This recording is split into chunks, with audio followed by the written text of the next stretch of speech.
Salam əziz dostlar, bugün biz məntiqin müəllifi haqqında danışacağıq. Görək məntiqin müəllifi kimdir? Yəni bu məntiq qaydalarını kim sistemləşdirib, bugünə qədər gəlib çatıb bizə. Bu elmin mütəxəssisləri arasında, yəni məntiq elminin mütəxəssisləri arasında məşhur nəzər budur ki, məntiq elmini sistemləşdirən Yunan filosofu Aristoteldir.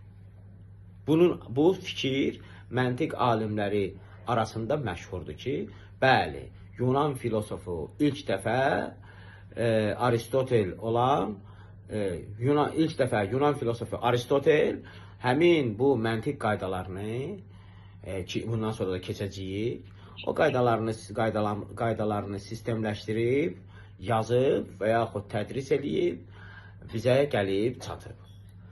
İndi həmin Aristotel nə vaxt anadan olub, o barədə də qısa məlumat verib, deyir ki, o, yəni Aristotel miladdan 4 əsr qabaq, yəni Həzrəti İsa Peyğəmbərin doğuluşundan 400 il əvvəl, 4 əsr, yəni 400 il əvvəl Makedoniyalı İskəndərin xahişi ilə məntiq elmini yazıb. Həmin Aristotel Həzrəti İsa Peyğəmbərin dünyaya gəlməsindən 400 il əvvəl Makedoniyalı İskəndər ki, padşah olub, o şahın göstərişi ilə, onun tapşırığı ilə Aristotel götürüb bu məntiq qaydalarını sistemləşdirib, yazıb, bütöv olaraq, məntiq elmi olaraq yazıb bizə özündən sonrakılara belə ki, yadigar qoyub. Bəziləri isə belə ehtimal eləyiblər. Ehtimal eləyiblər. Bu ehtimaldır. Deyir ki, məntiq elmini sistemləşdirən deyirlər Aristotel olmayıb. Bəziləri belə ehtimal edirlər.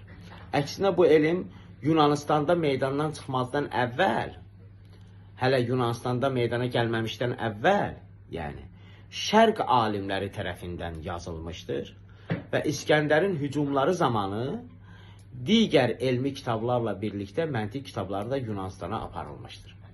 Bəli, bəziləri deyir ki, yox, Aristotelin dövründə yox, Aristotel yazmayıb bunu, bunu şərq alimləri yazıb. Sonra İskəndər hücumlar eləyib şəhərlərə, o şəhərlərdən əldə elədiyi özünə aid qənimətlər içində kitablarda olub. Oranın kitablarını, yəni şərqdə yerləşən kitabları, yazılan kitabları götürüb özü ilə aparıb Yunanistana və o kitablardan istifadə eləyiblər. O kitablarda artıq yazılmışdı məntiq elmi, oradan istifadə eləyiblər, məşhurlaşdırıblar məntiq elmini. Belə də bir fikir var. Bu sadəcə bir ehtimaldır. Bugünlük bu qədər. Sağ olun.